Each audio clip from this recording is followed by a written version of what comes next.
스갈에서 3장 1절에서부터 5절까지입니다. 구약성경 1315쪽이고요. 성경 참조하시고요. 여러분 눈으로 또 마음으로 잘 따라와 주시면 감사하겠습니다. 제가 봉독해 올리겠습니다. 오늘도 본문이 지난주와 동일한 스가랴서의 말씀입니다. 이 스가랴서 말씀은 우리에게도 좀 낯설고 생소한 말씀이지만 목사님들도 사실 잘 설교를 하지 않는 본문 중에 하나입니다. 왜죠? 그만큼 어렵다는 거예요. 어렵다, 이 본문이. 특별히 나오는 8가지의 환상을 어떻게 해석을 해야 되느냐라고 하는 부분에서 좀 뭐라 그럴까요? 다루기가 좀 힘든 부분들도 사실 있는데 매일 성경에 이거에서 이 말씀을 묵상해 가다 보니까 오늘 본문에 등장하는 말씀 한 구절이 제가 정말 힘든 시간을 보낼 때 저를 다시 살게 한 말씀이 있어서 오늘 설교를 준비하는 중에 지난 시간을 좀 되돌아봤습니다. 아니, 하나님께서 되돌아보게 하셨습니다. 지금으로부터 13년 전 이 자리에 계신 몇몇 분들은 알고 계시는 사실이기도 하지만 참 부끄러운 과거가 있었죠. 힘든 시간을 보냈던 그 시간을 여러분들에게 잠시 말씀을 드리며 또 말씀을 시작하려고 합니다. 2011년 12월 25일 성탄절 예배를 드릴 때 우리는 어떤 마음으로 예배를 드리나요? 기쁨으로 예배를 드리잖아요. 성탄절 예배가 얼마나 축제입니까? 그런데 그렇게 기쁨이 가득해야 할 시간, 그리고 새해를 맞이해야 하는, 제가 잊어먹지도 않습니다. 2012년 1월 1일은 주일입니다. 그런데 2012년 1월 2일 주일 새해 벽두에 예배가 끝나고 나면 뭐 새해 일출을 보러 간다든지 또 어떤 분들은 예배 전에 새벽 일찌감치 꼭두 새벽에 동해로 일출을 보러 가는 그 추운 날씨임에도 불구하고 저에게는 시베리아 그 어느 북서풍보다 더 차갑고 매서운 살을 에이는 듯한 어떤 바람이 제게 불어왔습니다. 그렇게 불기 시작한 바람은 마치 바다 한가운데 떠있는 아주 작은 배 한 척이 마지막 커다란 풍랑보다 더 큰 풍랑으로, 또 여러분들이 가끔 TV에서 보는 것처럼 참 무서운 어떤 해일이 끝도 없이 밀어 닥쳤습니다. 지금의 저의 모습이나 교회의 모습을 보면 굳이 말하지 않으면 알 수 없는 정도이지만 망망대해에 서 있는 듯한 아주 연약한 목회자에게는 이루 말할 수 없는 고난의 시간이었어요. 어디 가서 만날 사람도 없었고요. 찾아간다 한들 만나주지도 않았습니다. 그때서야 말로만 듣던 힘들 때 친구가 누구고 적이 누군지를 알게 되는 상황이 저에게 벌어지는 것. 그렇게 한 사람 두 사람 제 곁을 떠나가기 시작을 했고요. 또 저희 처제를 아시던 목사님 한 분이 지금은 어디서 목회를 하는지 만나지 않으니까 잘 모르겠습니다. 그런데 만나기만 하면 저를 정죄하기 시작을 하는 겁니다. 만날 사람이 없으니까 전화 오면 위로해 준다기에 밥을 사준다기에 커피를 사준다고 하기에 나가서 그 목사님을 만나면 그 목사님이 밥을 먹고 커피를 먹고 위로한다고 하는 그 말 가운데 목사가 어찌 그럴 수 있느냐며 마치 오늘 본문 1절에 기록된 것처럼 대제사장 여호수아 옆에 서 있는 사단과 같이 수도 없이 많은 참소와 비판의 총을 쏘대기 시작을 했고, 저는 별 다른 방법이 없이 고스란히 그 총알을 맞고 집으로 돌아오기 일쑤였어요. 그 순간만큼은 사는 것이 정말 버거웠던 시간이 아니었나. 그래서 로뎀나무 아래서 죽기를 청했던 엘리야처럼 아마도 그 엘리야와 같은 심정이 아니었을까 돌이켜보니까 그랬던 것 같습니다. 그렇게 불어닥친 힘든 시간이 2014년 9월까지 무려 2년 9개월 동안 33개월이라는 시간이 지나서야 조금씩 사그러들기 시작을 했고요. 2015년 3월 봄 시체말로 3년 6개월이 지나서야 완전히 회복이 되어졌습니다. 하지만 그런 힘든 순간에도 제가 놓치지 않은 게 있었습니다. 그게 바로 교회입니다. 왜냐하면 하나님께 받은 소명을 통해서 이루지 못한 게 있었기 때문에 어떻게 해서든지 그 사명을 이루어야 한다는 생각뿐이었기 때문입니다. 그리고 저는 그 사명을 완수할 수 있도록 또 목회는 계속해서 할 수 있도록 하나님이 문을 여셨고 그렇게 시작하셨다면 완주할 수 있도록 그렇게 하나님 앞에 기도하기 시작을 했어요. 시간이 좀 흐르더라도 많은 사람들이 고목나무에 꽃을 피는 것을 보면서 안경호 목사가 그렇게 힘이 들더니 하나님의 살아계심을 보는구나 라고 다른 사람도 그렇게 볼 수 있도록 은혜를 베풀어 달라고 거의 하루에 한 끼를 때우고 한 끼로 때우고 먹고 살기 위해서 알바를 하는 중에도 건선동에 있는 경기도 평생학습관을 찾아서 거의 하루 8시간을 성경과 책으로 또 씨름을 했고 하나님과 씨름을 했던 것 같습니다. 그때 건선동 농수산시장 앞에 있는 경기도 평생학습관에 가면서 또 가서 공부를 하는 중에 제가 생각했던 게 무엇이냐면 처음에는 감동이 그렇게 오는 거예요. 여기에 있는 책을 제가 다 보겠다. 근데 그건 좀 무섭더라고요. 그래서 그건 안 되겠고 기독교 서적만이라도 내가 다 보겠다. 뭐 갈 데도 없고 오라는 데도 없고 시간은 많으니까 다는 못 본 것 같고요. 그 시간을 제가 보내면서 한 반절은 본 것 같아요. 반 이상은 본 것 같아요. 그때 하나님이 그렇게 힘든 시간을 보내는 저에게 주변 사람들은 다 떠났지만 순간순간 찾아오시면서 성경과 책을 통해 필요할 때 주셨던 말씀들이 있습니다. 그때 이제 받아놓은 그 감동들, 그 말씀들이 지금은 저희 책상 위 창문에 꽂혀 있고요. 가끔씩 초심으로 돌아가기 위해서 그 말씀을 쳐다보기도 합니다. 제가 일부러 사진을 찍어서 앞에 화면에 이렇게 올려두었습니다. 여러분들이 보이실지는 모르겠습니다만 그 말씀들을 제가 소개한다면 이런 말씀들입니다. 에스겔 16장 6절에 피투성이라도 살라. 인생은 스스로 존재하지 않는다. 하나님이 함께해 주시고 은혜를 베푸시기에 우리의 삶이 있다. 오늘 본문에 있는 스가랴 3장의 불에 거슬린 나무 여호수아 대제사장이 더러운 옷을 입고 제 가운데 있을 때 하나님께서 새 옷을 주셨다. 출애굽기 25장의 조각목 같은 인생.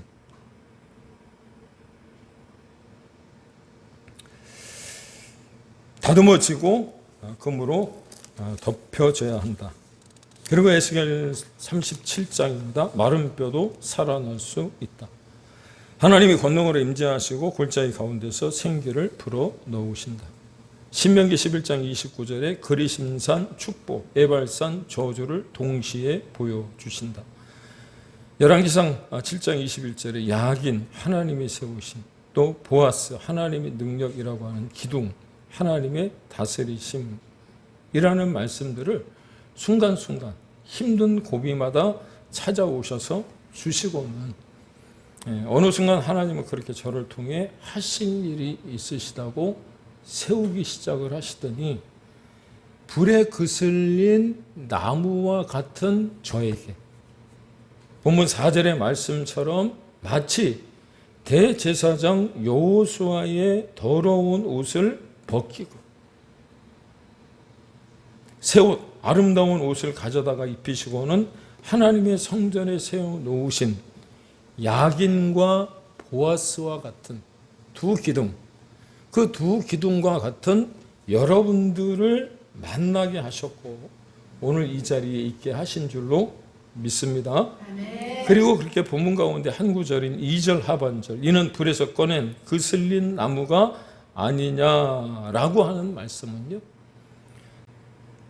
하나님이 나를 살린 말씀입니다.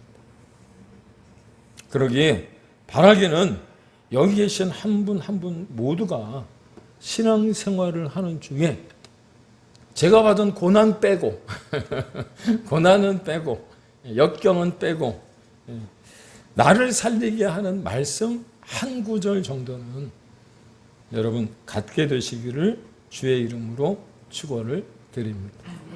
그렇습니다. 본문 1절을 보면 지금 대제사장 여호수아 옆에 누가 서 있습니까? 사단이 서 있어요. 사단. 그런데 왜 사단이 여호수아의 오른편에 서 있는 것이냐면 다름이 아니라 대제사장 여호수아를 계속해서 참소하고 정죄하며 고발하기 위해서 서 있는 거예요. 누구에게요? 하나님께. 그렇다면 무엇에 대한 참소이고 무엇에 대한 정죄냐? 한마디로 말하면 실패했다는 거예요. 실수했다는 거예요. 사실 이스라엘이 70년간의 포로 생활을 마치고 예루살렘으로 돌아올 때만 해도 성전을 재건해 보겠다고 했던 그들이 아닙니까? 그런데 그게 그들의 생각과는 달리 녹록지 않았다는 거예요. 성전을 완공해 보겠다고 하는 의지는 있었지만 7년 만에 성전 재건이 중단이 되어졌어요. 이유가 무엇입니까? 아니 굴러온 돌이 박힌 돌을 빼내는 듯한 어떤 그런 느낌을 받았던 그 예루살렘에 먼저 기고하고 있었던 사마리아 사람들과 그런 어떤 민족들이 그것을 방해한 거죠. 주변 사람들의 반대와 질투가 너무나도 견디기 어려웠다는 겁니다. 뿐만 아니라 경제적인 여건도 만만치 않았을 거예요. 그러니 실패할 수밖에 없는 것 아니냐는 거예요. 당연한 것 아닙니까? 그럼에도 불구하고 스가랴 선지자가 유다 백성들에게 이제 다시 하나님께로 나가자고 말하고 있는 겁니다. 성전을 다시금 지어보자고, 재건해보자고, 중단했던 성전도 다시 짓고 잃어버린 기쁨과 영광을 회복해보자고 말하고 있는 겁니다. 그런데 그게 가능할까요? 아니요, 쉽지 않았을 것입니다. 왜냐? 다시 시작해도 또 실패할 수밖에 없을 것 같으니까. 자신이 없는 거죠. 뭔가를 시도를 했을 때 일이 척척 풀려가면 좋은데 하는 일마다 고비를 만나고 어려움을 만나고 또 실패하게 되어지면 다시 무언가를 시도한다는 것 자체가 쉽지 않잖아요. 번번이 실수하고 또 실패하고 넘어지고 그러다 보면 하나님이 우리에게 주신 사명을 어떻게 다시 감당할 수 있을까? 그런 생각을 할 수 있지 않느냐라고 하는 겁니다. 그런데 앞서 설교 서두에서 이 스가랴서에 나오는 환상을 해석하기가 어렵다 그랬잖아요. 근데 저는 이 환상 8가지를 한마디로 정의를 해보고 싶습니다. 어떻게 해요? 그러면 스가랴서가 그렇게 어렵지 않아요. 무슨 말이냐면 왜 하나님은 스가랴에게 환상을 보여주셨을까? 그것은 다름이 아니라 하나님이 하시겠다는 말씀인 줄로 깨닫기를 바랍니다.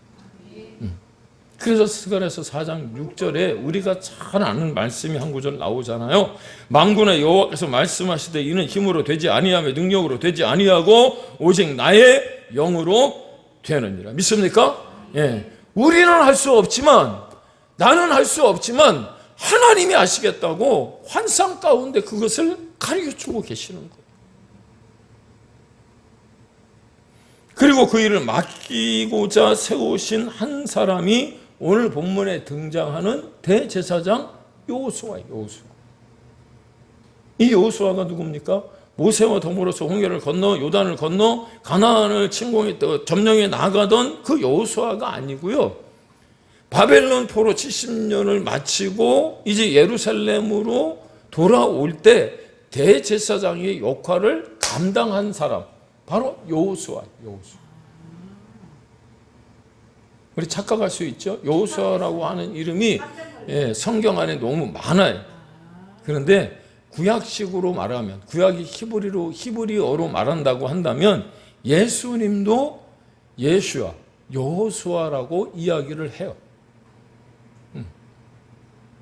뭐 그건 그렇게 중요한 건 아닙니다. 그런데 바벨론 포로에서 귀환한 대제사장직을 맡은 여호수아 옆에 왜 사탄이 그 옆에 자리를 하고 계속해서 참소를 했느냐면 이런 거예요. 여호수아가 대제사장직을 맡아서 제사를, 예배를 총괄하고 속죄제와 더불어 성전 전체를 총괄하는 임무를 감당해야 할에도 불구하고 아무것도 하지 못한 채 세월만 보냈기 때문 아니냐. 이게 마귀의 정죄이고요. 이게 마귀의 고발이에요.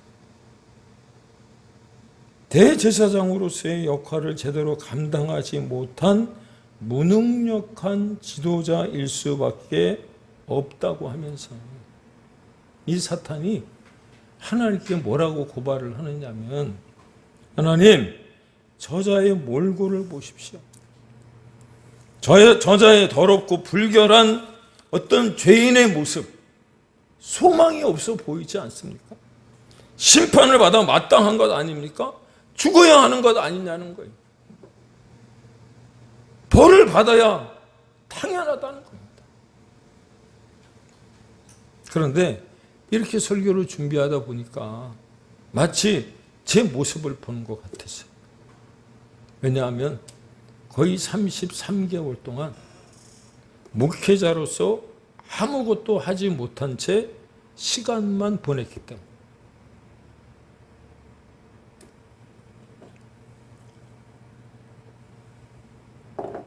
그런데 최근에 매일 성경을 위해서 다시금 이 본문을 읽게 하시고는 하나님이 깨닫게 하시는 말씀이 무엇이었느냐면 이렇게 저의 귀에 대고 이야기를 하시는 거예요. 실패라고 적고 회복이라고 읽으라고. 동의하십니까? 우리 인생도 마찬가지잖아요. 때로는 실패라고 적을 수밖에 없지만 여러분, 실패를 실패로 읽지 마시고 실패했을 때 우리를 회복해 하시는 그 하나님 만날 수 있기를 주님의 이름으로 축원을 드립니다. 무슨 의미가 담겨 있느냐면 몰락한 대제사장 여호수아와 더불어 저 같은 사람을 부르셨어요. 하나님께서 다시 건축하실 성전을 위해 사용하시겠다고 말씀하시고, 그런데 우리도 마찬가지 아닐까요? 마치 세상 밖 정글 속에서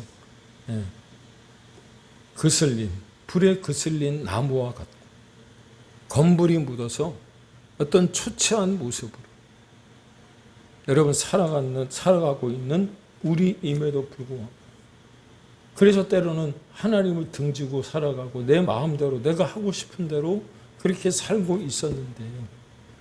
그 모습을 보고 사단과 마귀는 저자의 어떤 그 몰골이 하나님의 자녀가 맞습니까? 라고 손가락질을 할 때 하나님은 대제사장 여호수아를 참소하고 정죄하는 사탄을 향하여 뭐라고 말씀하시느냐? 오늘 2절. 진짜 말로 제가 조금 바꿔서 하나님은 사탄에게 이렇게 말씀하시는 거예요. 그 입 다물라. 그 입 다물라. 그렇게 책망하시는 겁니다. 더 이상 말하지 말라는 거예요. 왜? 그는 나의 소유이기 때문에.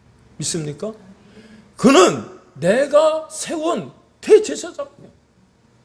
하나님이 쓰실 사람이라고 분명하게 이야기하는 거예요. 하나님께서 이와 같이 불에 그슬린 인생도 쓰시겠다고 불러주시는 이 본문이 바로 우리에게 은혜인 줄로 믿습니다.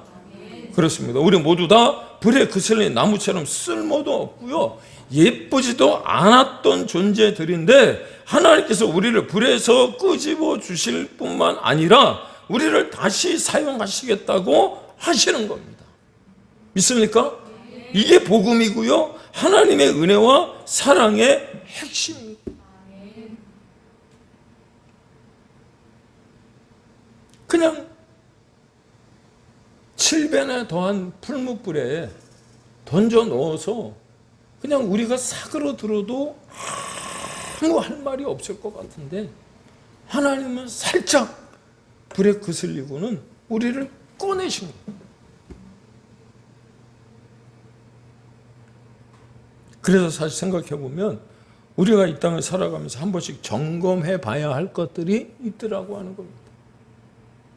예를 들어 살아있는 동안에 직장을 다닌다든지 학교를 다니며 맞이하게 되는 중간 점검 시간이 있는 것처럼 오늘 밤 하나님께서 나를 호출하셨어요.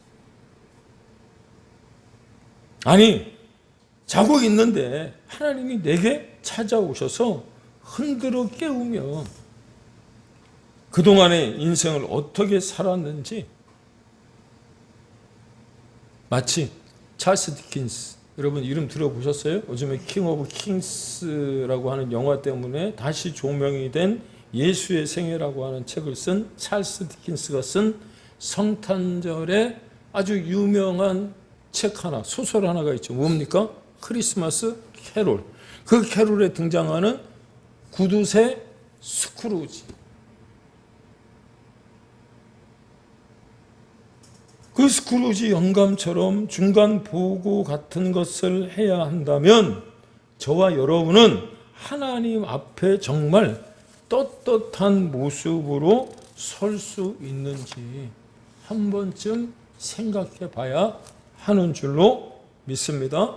아마도 하나님의 영광스러운 보좌 앞에, 그리고 그 거룩함 앞에서 그 어떤 누구도 차마 고개를 들 수 없을 것 같지 않느냐는 거예요.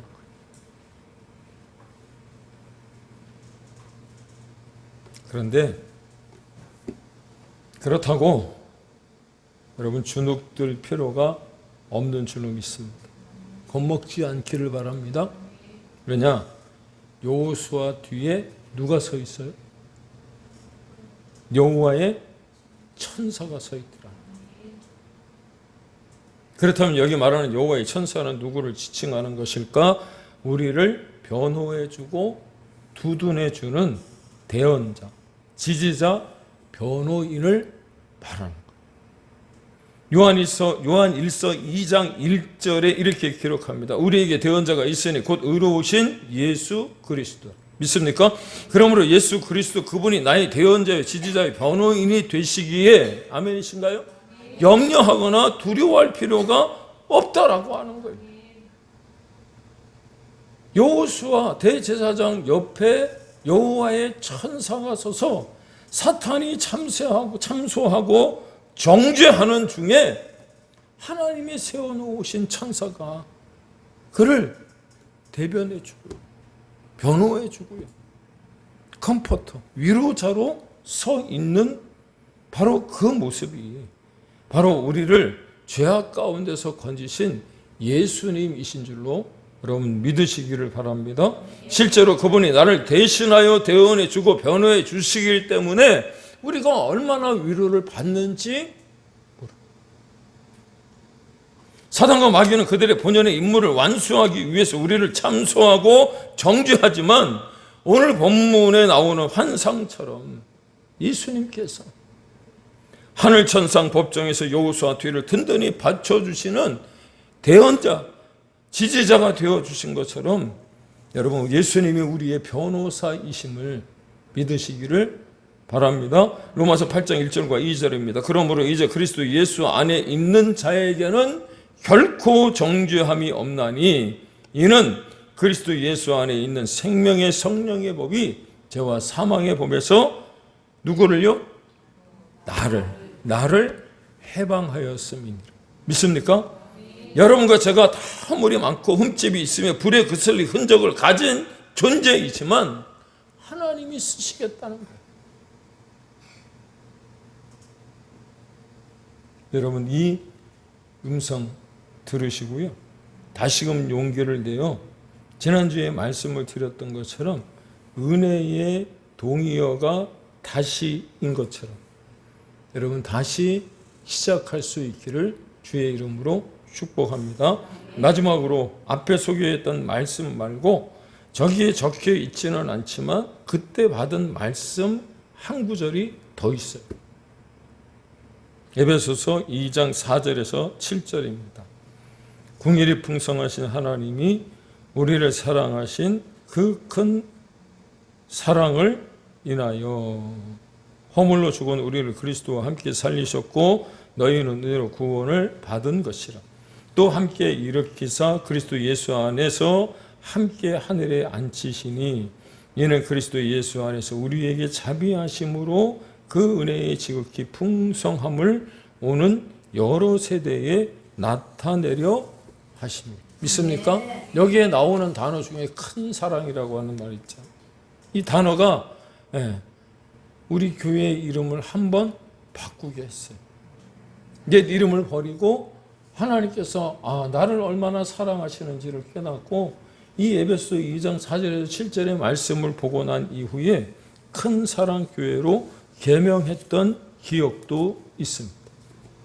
그러므로 바라기는 죄악 가운데서 우리를 살리시기 위해 그분의 아들 독생자 예수 그리스도를 십자가에 달려 죽게 하시기까지 우리를 사랑하신 그 하나님의 사랑을 이 시간 맛보아 알 수 있기를 다시금 예수님의 이름으로 축원을 드립니다. 그리고 한 주를 또 살아가면서 또 실수할 수 있고요.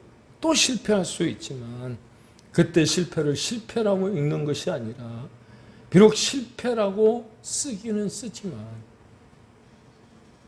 회복이라고 읽고 또 우리를 다시금 사용하시는 그 하나님의 사랑이라는 것을 거기서 깨달으며 그 하나님의 놀라우신 역사를 맛보아 아는, 그래서 하나님의 음성을 매 시간 들어가며 승리하는 또 한 주간 살아가기를 주님의 이름으로 축원을 드립니다. 기도하겠습니다.